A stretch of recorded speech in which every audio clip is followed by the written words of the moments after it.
What's up, Tesla family? It's Ray J back with another video. And in this one, I want to break down what's happening with Tesla Spy, Nvda, the QQQ, and a couple of other tickers. I'm going to talk about what's happening with Tesla news, why tomorrow is going to be a crazy day as we have millions and millions of option expirations due to quadruple witching. And then I'm going to break down some geopolitical updates and talk about the charts for Tesla and the others. Just know that I am not a financial planner, so take nothing I'm saying as financial advice whatsoever. And also, if you guys can, please check out my Moomoo link. If you deposit $100, you're guaranteed 5 free stocks. If you deposit $2,000, you're guaranteed 30 in total, not to mention 8.1% APY in uninvested cash. The offer ends at the end of March. Anyways, let's talk about what's happening with this market. So, looking at Tesla, we're going back and forth between supply and demand. And unfortunately, Tesla has not been able to break through any of these levels. So, it's very much just very tight, stuck in the middle. We have 237 as resistance. If we break that, we're looking for essentially that 242 area. And then if we end up losing support where we're currently at, we're looking for essentially 230. If that fails us where this trend line is, we're looking for a bigger dump. We're completely in the middle right now, kind of going back and forth, not really doing a whole lot. So just keep that in mind. That's going to be very important for us moving forward. But that's what I'm saying about Tesla. At least so far, we're kind of stuck. Why did Tesla not really do much? Why did we see a small pullback in the morning before it tried to bounce and close flat? We had two bad pieces of news and one good news that came out. The Cybertruck is seeing about 46,000 of them on recall. This is a real recall because the exterior panel that could reach very close to where this windshield is, that is starting to detach for a lot of these vehicles. And Tesla has to once again do a real recall to fix that because the NHTSA is saying this could cause accidents. So that's very important. Tesla has to deal with this issue in a real recall, not the best of news. Wells Fargo is also concerned about the decline in Tesla sales, especially in Europe. So they cut their price target from 135 to 130. It's very interesting how when Tesla is on a downtrend, okay, all these analysts turn bearish. When Tesla starts to run, we get a bunch of $400 and $500 price targets. It's all over the place. So keep that in mind. There's a lot of bias involved. But that is what they're saying. There's a decrease in sales. So we're seeing Wells Fargo being bearish. Simultaneously, Cantor Fitzgerald gave a bullish rating. They upgraded Tesla from a neutral to an overweight rating after seeing what's happening in their gigafactories. So Cantor Fitzgerald are saying we're looking for 425 as their price target. They're saying the gigafactory is very impressive. Despite the potential slowdowns that could come due to the tariffs, they're very excited for what Tesla is going to show us in the future, and they're very, very optimistic. So just keep that in mind.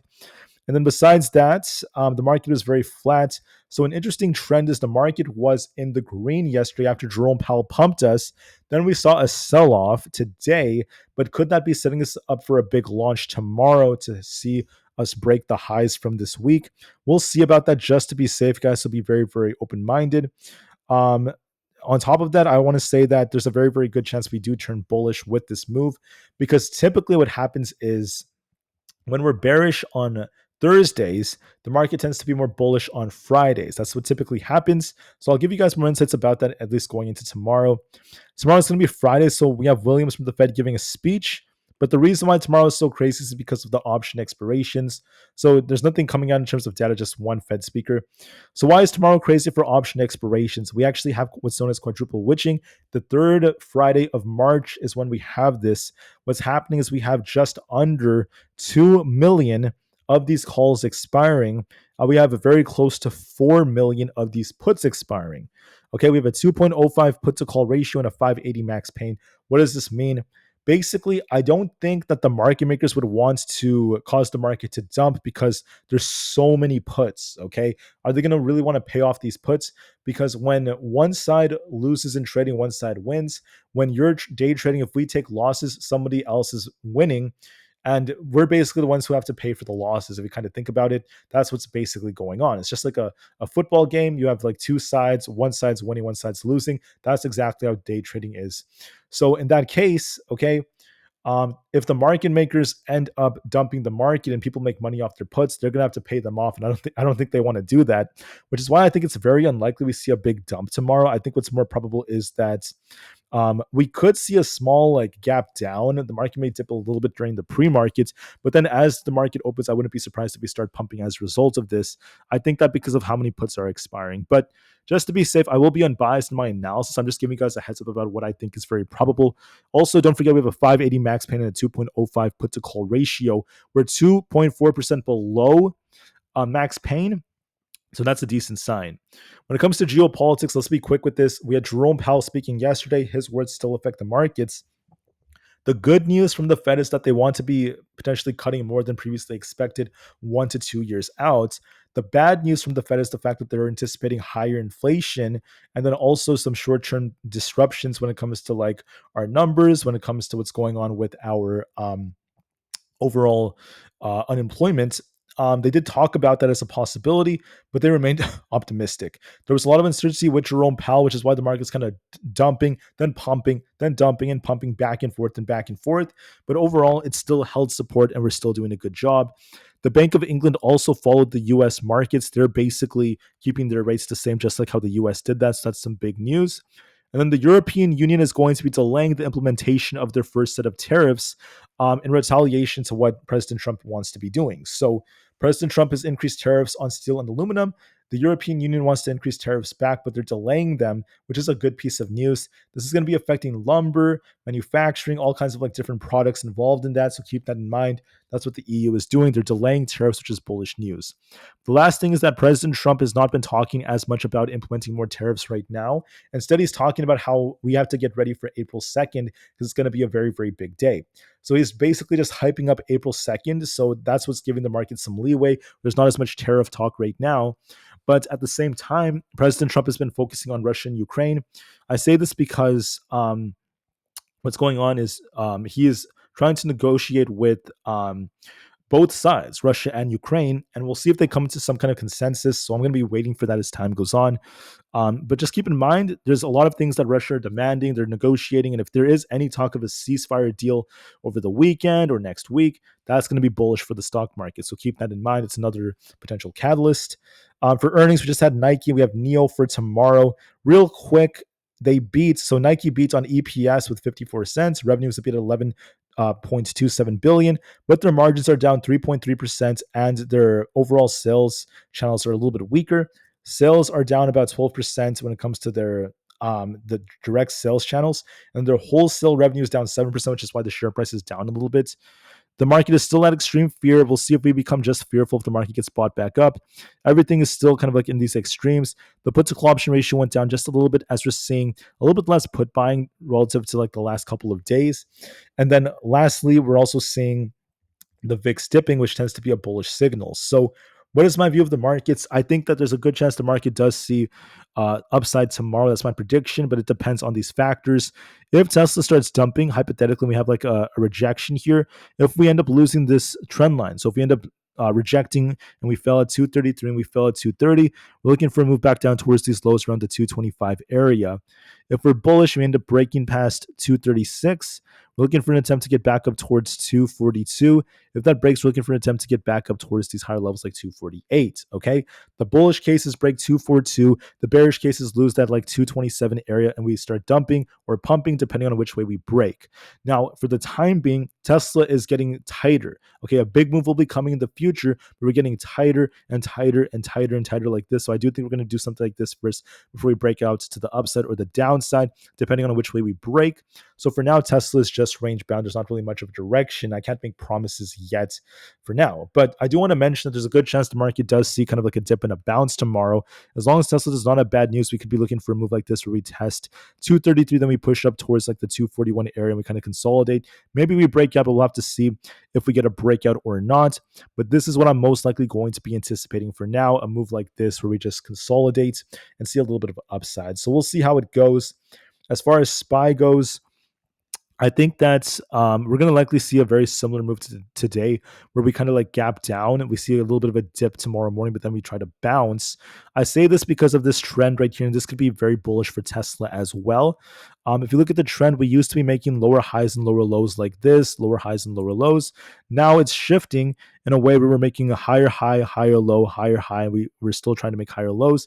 So if we could hold this support, even if we get a small dip tomorrow, if we reclaim this, we're looking for an attempt to get back up to 575 plus or above. I think that's what's going to most likely be coming. If we end up losing 564, we could be jumping back down to about the low 560s. To turn me bearish, I want to see us lose this support right here around 559. If that fails us, we're looking for 555. I don't really favor that though. I think what's going to likely happen is we get a small dip here and then we try to bounce. So my bias is still in favor of us going for that 575 target to form this inverse head and shoulders. So overall, still looks a bit more bullish. For the QQQ, we're looking somewhat more bullish as we have a nice double bottom. We're making higher lows, but I want to see us get back above 484 to remain bullish. We could dip a little bit tomorrow, but if we could try to reclaim this trend line tomorrow, I do think we try to bounce for 485. And then also, I want to call out the fact that we have a potential wedge forming here. So if you look at this trend line, we can actually draw a trend line like this. And then with this bullish wedge, if we break through 484, we're looking for an attempt to get back up to 491. So just keep that in mind. Overall, we have a nice double bottom. We're making higher lows, and I think we favor upside on the QQQ for now, so long as we don't end up losing around that like 475 area. So I think that for now, we're looking quite good, and 485 plus could be coming.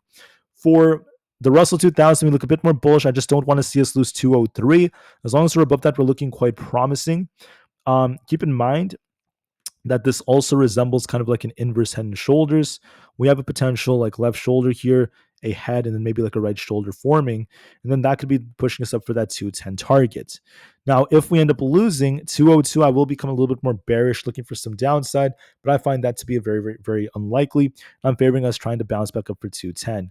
For ES, we're looking a bit more bullish here as we're making higher lows. If we could hold 57.16, we're looking for an attempt to push for the 5800 area. If we end up losing this low at 56.50, it's going to be a bad sign. Just like SPY, we're trying to form like this inverse head and shoulders here. As long as we don't lose this low, I think that we could dip a little bit overnight before we try to get bought back up. And I'm looking for like a squeeze move to fill that gap as the most likely possibility. There's a lot of option expirations, guys, so just keep that in mind. We have a potential left shoulder, a head, and the right shoulder is still technically forming. As long as we don't lose this low here, I think ES does try to get that rebound and we try to push like this. And with the market pushing, that could be good for Tesla. This could help Tesla try to get back to like the 240 area. But like I said before, I don't know if we're going to break past this trend line yet. See the yellow trend line above. I'm not sure if we're going to break that. So we have to wait and see if that ends up being the case or not. For NQ, we're looking a little bit more bullish. So as you guys can see, we're forming a bullish wedge, but we have to hold support. If we do this, so as you guys can see, we have kind of like a double bottom here, and we're trying to make higher lows, which is very good. But if we end up losing 19,500, I'm going to be a little bit more concerned for us to be dipping off a double top. So if 19,500 fails us, we could be dumping, so keep that in mind. If we end up holding this support, we could be trying to get back above 19,953 or basically 20,000. And if that breaks, we're going to be looking for a bigger move back up. For us, I want to see if we're going to be making higher lows here. If we continue to do this, we want to see a break above 20,000 to break out higher. So that's going to be very, very good. I also want to mention that we have a double bottom. So I think that because we're making higher lows, this is looking quite promising. And 20,000 plus becomes a very, very good target. For Bitcoin's not looking that great. So you guys can see we love to kind of bounce off these trend lines. But there was an instance where we ended up dumping afterwards. So in this case, we have to see if Bitcoin could bounce or not. Obviously, we had some news coming out involving the U.S. Federal Reserve keeping interest rates steady. And then we also saw some news about the crypto reserve. But I just want to say that we're making higher lows as of right now, which is a good sign. I just don't want to see us lose essentially this 82,000 area. If that fails us, it's going to be a bad sign. This could start dumping. As long as we hold above 84,000. So even if we get some kind of dip move, but then we get bought back up above 84,000, we're looking for a rebound like that. So watch and see if that ends up being the case. That's going to be very key for us. For Nvda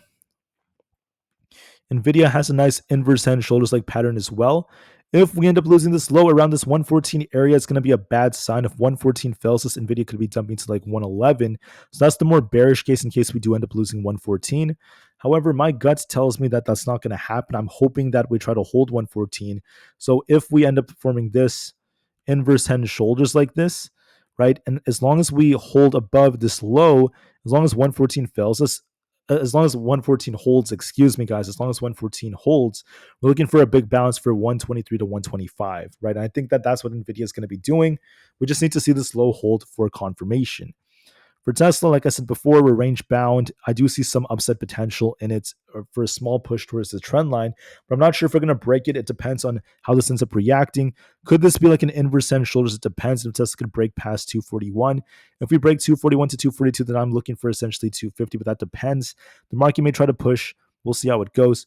For Apple, I want to see us get back above 215. If that breaks, we're looking for essentially 218. If we end up losing 212, we could turn back down, but overall, it has some upside potential.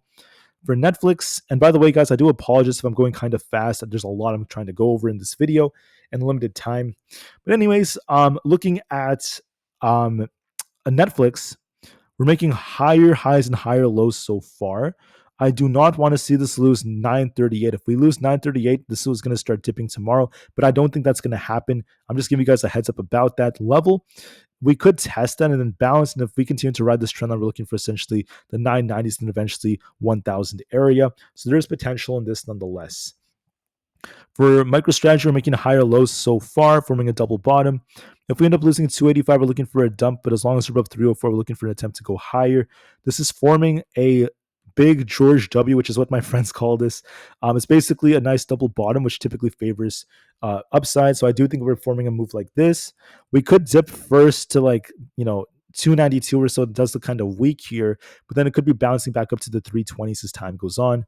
For Celsius, same setup, might be testing 30, and we'll see if we bounce off of that.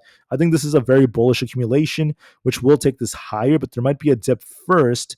Might dip first to about the 29.5 to 20 to 30 area, excuse me, before it tries to bounce like this. Pretty good so far. As of right now, Supermicro is barely holding support. It's holding its trend line, which is a good sign. We did predict it would dip like this. But if we hold this trend line, we're looking for a bounce back up to 40 plus. If we lose the trend line, we're looking for a dump back down to 35, but overall it looks a bit more bullish. For Palantir, we look bullish. I think that we have an inverse head and shoulders like pattern. This is looking pretty good in my opinion. So we have like a left shoulder, this head. Now we're kind of forming like a right shoulder here. As long as we could hold 85, we're looking for an attempt to push for the 90s. I also want to note that if you look at this low here, we could be trying to uptrend very, very well. So it's looking pretty good. If we end up losing this low around 82, we're looking for a dump back down, especially as we have this gap to fill around 80. But we're making higher lows so far. So this is still favoring a push for that 95 target. For Rivian, we're making lower highs and lower lows, unfortunately. However, if we could get back above 11.2, I think we're going to be looking a lot better for an attempt to push higher. I do think it's kind of weak for the time being. We could be dipping towards this like 10.6 area before it tries to bounce, so just watch that very closely. SoFi is attempting to make higher lows. So if you look at this low here, this is what SoFi is essentially doing. As long as we don't lose 12.35, we're going to be fine. We could test that and could then continue to option for 13.5. If we lose the 11s, it's going to be a bad sign. As long as we're making higher lows, we could be pushing for the 14 targets. For AMD, we're looking quite good. We're forming a nice accumulation right here. If we end up losing 103, it's going to be a bad sign. If we end up breaking past 110, we're looking for a bounce. But overall, we're forming a nice accumulation right here. We have a nice inverse head and shoulders like pattern. And as long as we don't end up losing like 103, I think this could continue to push higher. So that's what I'm basically looking for. My gut tells me this is going to continue to uptrend. As long as 103 does not break, we could be bouncing for, the 110 targets. For ARM, we're also stuck in the middle. We're looking for essentially 121 is our resistance. If that breaks, we're looking for 125. If 116 breaks, we could be looking for a move to 112. We're kind of stuck in the middle, being very, very choppy right now. So we'll see if we end up breaking 121. For Coinbase, we're also kind of like stuck in the middle. If we end up breaking past 194, we're looking for an attempt to break out. So I would say like 195.94. Actually, if we could break that, this is bullish. If we end up losing 187 tomorrow, we're going to be likely retesting like around 181 to fill this gap. So you want to be watching those levels. It depends on if you can form a base or not. We're just completely range bound, so I can't really make very objective calls quite yet about this. So all it's doing is it's going back and forth between these levels, back and forth and back and forth. There's not really much of a direction yet until we break past 195.94, or if we end up losing support. So just keep that in mind. Let's close these lines. Sorry about that. It's the same thing with Amazon, right? If we lose the 190 area, it's bearish. If we break 199 flat, we're more bullish. We're stuck in the middle. Last 2 weeks, actually, it's been going back and forth and back and forth. We just have to wait and see. There is potential to push higher, but I just want to say that there's been some bad news about the FTC kind of like continuing to pursue cases against them. So we're just range bound. For meta, we're range bound. I want to see how we end up reacting to about 576. If we break 593, we're looking for a bounce. We're just going back and forth for now, so give it some time. For Microsoft, we're making higher lows right here. I want to see us break past 388. If that breaks, we're looking for essentially 395. If we end up losing 382, we're turning back down. So we have kind of like a range going back and forth between these levels. I do anticipate some downside for like 384 first before it tries to bounce. Google might dip a bit before it tries to bounce. I need to see it break 165 and then 168 to turn bullish. GameStop looks bullish as long as we don't lose 23.5. We're favoring a push for 24.36. AMC is a little bit weak here. It could be dipping to about 2.95, so look for a little bit more downside. DJT is kind of weak. We could be dipping to about 19.5. The VIX, however, is kind of weak here. We're making lower highs and lower lows. If we lose 19.6, we're looking for a dump towards the 18 area. That would be bullish for the stock market. If it breaks past 22, it's going to be bullish. That would be bearish for the stock market. Right now, it's looking bearish. We're making lower highs and lower lows, so it's continuing to fall. The 10-year is also looking bearish. This is not a good sign right now with the head and shoulders, at least for. I'm sorry. This is a pretty good sign actually. I'm sorry about that, guys. It's a pretty good sign that yields are coming down right now. This is because of the Fed, right? They're issuing more treasuries, so that in turn is causing a very very big shift. So do expect this to start dipping a little bit more. We're seeing an inverse relationship between this and treasuries, and then this could also help bring in interest down. So that's not too bad so far.